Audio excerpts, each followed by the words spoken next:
ബ്രഹ്മാനന്ദം പരമസുഖദം കേവലം ജ്ഞാനമൂർത്തിം വിശ്വാതീതം ഗഗനസദൃശ്യം തത്വമസ്യാദിലക്ഷ്യം ഏകം നിത്യം വിമലമചലം സർവദീ സാക്ഷിഭൂതം ഭാവാതീതം ത്രിഗുണരഹിതം സദ്ഗുരു തം നമാമി.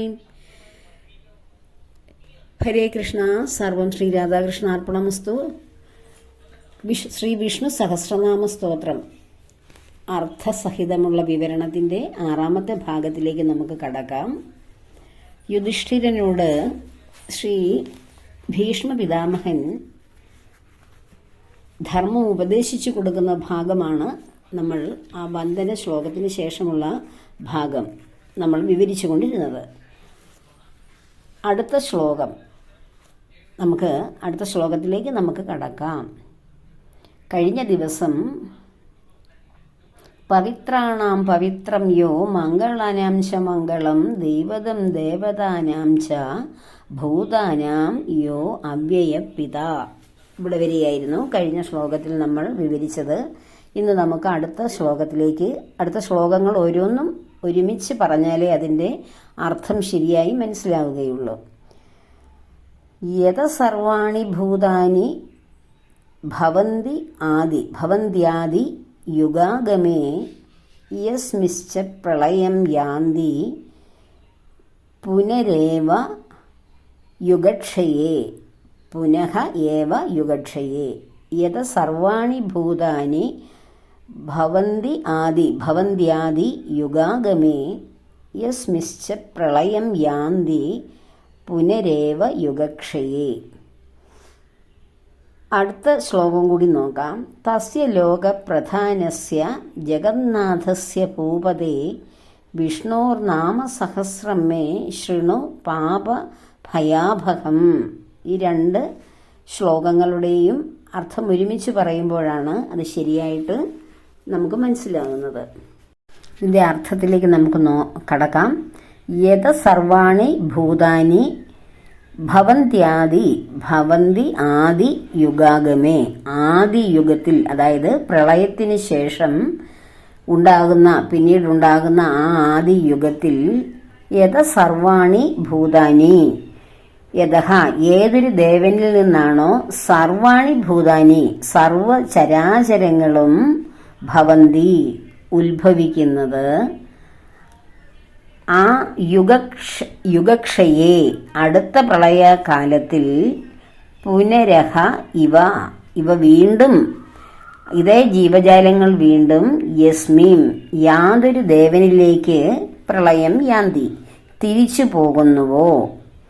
അപ്പോൾ ഒരു പ്രളയകാലത്ത്, അതായത് ഒരു പ്രളയത്തിന് ശേഷം, കൽപ്പാന്തത്തിലുണ്ടാകുന്ന പ്രളയത്തിന് ശേഷം ഏതൊരു ദേവനിൽ നിന്നാണോ പ്രളയാനന്തരം ആദിയുഗത്തിൽ എല്ലാ ഭൂതങ്ങളും സർവചരാചരങ്ങളും ഉത്ഭവിക്കുന്നത്, യസ്മിശ്ചം പ്രളയം യാന്തി പുനരേവ യുഗക്ഷയെ.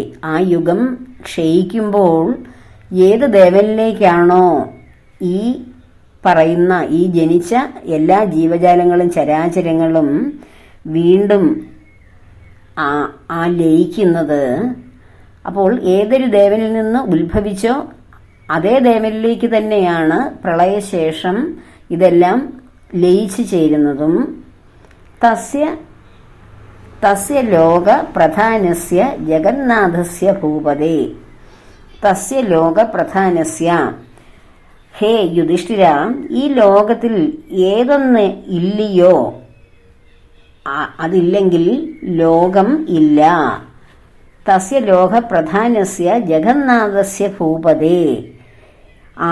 ഈ ലോകത്ത് ഏതൊരു ദേവനാണോ ഉള്ളത്, അല്ലെങ്കിൽ ഏതൊരു ദേവൻ ഇല്ലെങ്കിൽ ഈ ലോകമില്ല, ഉണ്ടെങ്കിലേ ഈ ലോകം ഉള്ളൂ.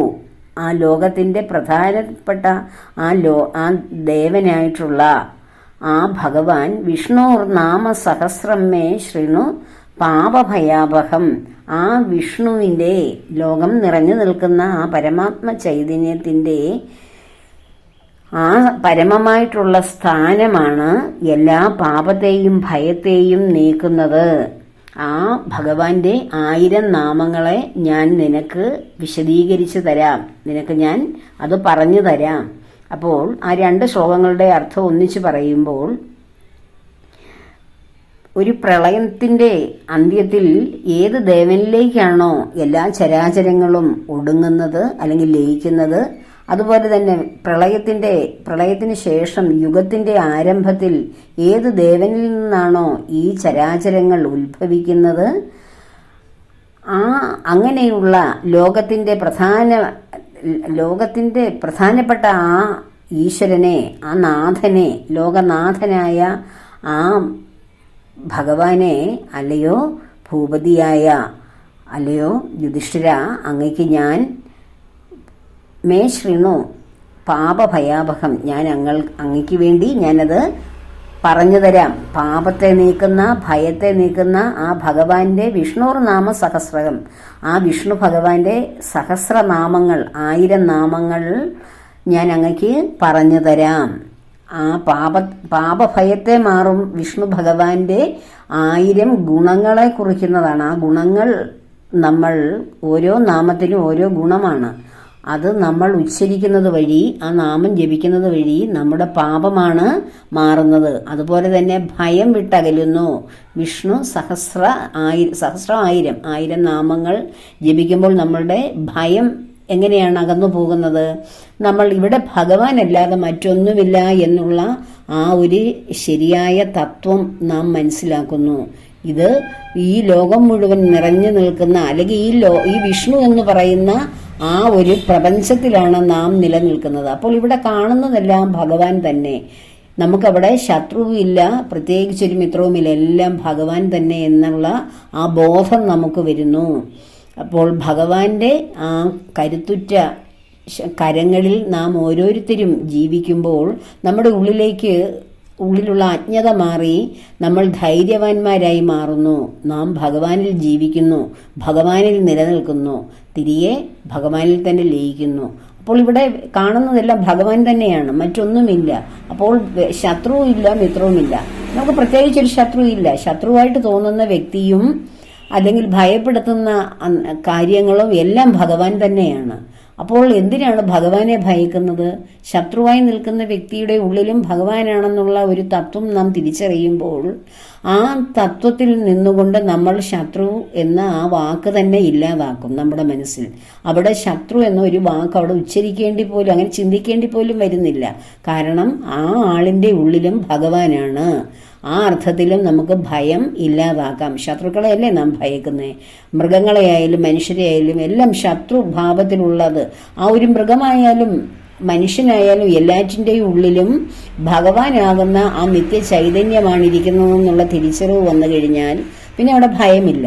തന്നെയുമല്ല, ഭഗവാനാകുന്ന ഈ ലോകനാഥനായ, എല്ലാ ചരാചരങ്ങളുടെ ആദിനാഥനായ, എല്ലാറ്റിൻ്റെയും ഉടമസ്ഥനായ, നിയന്ത്രിതാവായ, ജഗത്പിതാവായ ഭഗവാനാണ് ഈ പ്രപഞ്ചനാഥൻ. അദ്ദേഹത്തിന്റെ ഉള്ളിലാണ് ഞാൻ വസിക്കുന്നത്. അപ്പോൾ പിന്നെ പുറമേ നിന്ന് എനിക്ക് എന്ത് പാപം, എന്ത് ദോഷം, എന്ത് ഭയം? ഭഗവാനാകുന്ന കരുത്തുറ്റ ചട്ടയ്ക്കുള്ളിലാണ് ഞാൻ ഇരിക്കുന്നത്. അപ്പോൾ എനിക്ക് ഭയമില്ല എന്ന്, എനിക്ക് ഭയം ഒരിക്കലും എന്നെ തീണ്ടുകയില്ല എന്ന് നമ്മൾ വിഷ്ണു സഹസ്രനാമം ജപിക്കുന്ന ഓരോ ആത്മാവിനും ഓരോ വ്യക്തിക്കും അത് തിരിച്ചറിയാൻ സാധ്യമാകും. അതുകൊണ്ടാണ് ആ ഭഗവാന്റെ ഭയം നീക്കുന്ന, നമുക്ക് ഗുണങ്ങളെ തരുന്ന, പാപത്തെ അകറ്റുന്ന 1000 നാമങ്ങൾ ഞാൻ നിനക്ക് വിശദീകരിച്ച് തരാമെന്ന് പറയുന്നത്. യത സർവാണി ഭൂതാനി ഭവന്ത്യാദി യുഗാഗമേ യസ്മിശ്ച പ്രളയം യാന്തി പുനരേവ യുഗക്ഷയേ തസ്യ ലോക പ്രധാനസ്യ ജഗന്നാഥസ്യ ഭൂപതേ വിഷ്ണോർനാമ സഹസ്രം മേ ശൃണു പാപ ഭയാഭകം. അടുത്തത് നോക്കാം. യാനി നാമാനി ഗൗണാനി വിഖ്യാതാനി മഹാത്മന ഋഷിഭി പരിഗീതാനി താനി വക്ഷ്യാമി ഭൂതയേ. യാനി നാമാനി ഗൗണാനി വിഖ്യാതാനി മഹാത്മന ഋഷിഭി പരിഗീതാനി താനി വക്ഷ്യാമി ഭൂതയേ. ആ വരികളുടെ അർത്ഥം കൂടി നമുക്ക് നോക്കാം. അപ്പോൾ ഈ വിഷ്ണു സഹസ്രനാമം എന്ന് പറയുന്നത് തന്നെ വളരെ ശ്രേയസ്കരമാണെന്ന് ഈ ഭീഷ്മപിതാമഹൻ വീണ്ടും പറയുകയാണ്. വിഖ്യാതം പ്രസിദ്ധം, ഗൗണാനി, ഗുണങ്ങളെ പറയുന്ന, വളരെ അധികമുള്ള ഭഗവാന്റെ ഗുണങ്ങളെ പറയുന്ന, അതായത് ഗുണരഹിതനായ ഭഗവാന്, സത്വഗുണ സ്വരൂപനായ ഭഗവാന് കോടാനുകൂടി ഈ 1000 നാമങ്ങളെ കൊണ്ട് വർണ്ണിക്കുന്ന ഗുണങ്ങളൊന്നുമല്ല. ഇവിടെ കാണുന്ന ഓരോ വ്യക്തിക്കും നമ്മൾ പറയും ആ വ്യക്തിക്ക് ആ ഗുണമുണ്ട്, അല്ലെ വേറൊരു വ്യക്തിക്ക് ഈ കഴിവുണ്ട്, മറ്റൊരു വ്യക്തി ഏറ്റവും നല്ല ആളാണ്, വേറൊരാൾ മോശമാണ്, എന്തൊരു സ്വഭാവമാണ് എന്നൊക്കെ നമ്മളിങ്ങനെ പറയില്ലേ.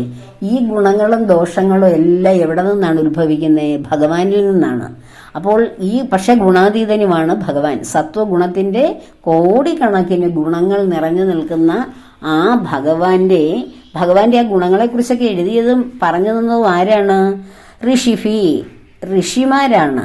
ആ ഋഷിമാരാൽ എഴുതപ്പെട്ട, അല്ലെങ്കിൽ പറയപ്പെട്ട, ഋഷിമാര് പറഞ്ഞ് അടുത്ത തലമുറയിലേക്ക് കൈമാറിയ ആ പ്രശസ്തമായ ഭഗവാന്റെ പ്രസിദ്ധമായിട്ടുള്ള ഗുണങ്ങളെ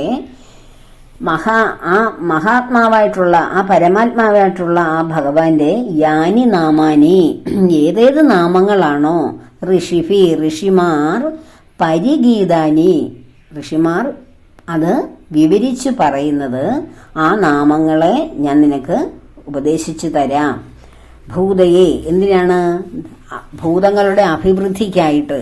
അപ്പോൾ ശ്രേഷ്ഠരായ ഋഷിമാരാൽ ഭഗവാന്റെ ആയിരക്കണക്കിന് ഗുണഗണങ്ങളെ വർണ്ണിക്കുന്ന പ്രസിദ്ധങ്ങളായിട്ടുള്ള ആ പരമാത്മാവായിട്ടുള്ള ഭഗവാന്റെ നാമങ്ങളെ നാം നമ്മുടെ അഭിവൃദ്ധിക്കായിട്ട് ഞാൻ നിനക്ക് പറഞ്ഞു തരാമെന്നാണ് യുധിഷ്ഠിരനോട് ഭീഷ്മപിതാമഹൻ പറയുന്നത്. അപ്പോൾ ഭഗവാന്റെ ഈ 1000 നാമങ്ങൾ, സഹസ്രനാമങ്ങൾ നാം വെറുതെ ഉച്ചരിച്ചാൽ പോരാ. അതിൽ ഓരോ വാക്കിലും ഭഗവാന്റെ ഓരോ ഗുണങ്ങളാണ്. ആ ഗുണങ്ങളെ നമ്മൾ വാഴ്ത്തി പാടുമ്പോൾ നമ്മിലിരിക്കുന്ന പാപങ്ങളാണ് എരിഞ്ഞടങ്ങിപ്പോയി ധർമ്മമാർഗത്തിലൂടെ ഏറ്റവും ശ്രേഷ്ഠമായിട്ടുള്ള ചിന്തകളോടെ നാം ജീവിക്കാൻ ആരംഭിക്കും. അതുപോലെ തന്നെ വിഷ്ണു സഹസ്രനാമം ജപിക്കുന്ന വ്യക്തിയുടെ പാപങ്ങൾ അകലുന്നു, ഭയനിവാരണത്തിന് വേണ്ടി നാം അത് ജപിക്കുന്നു.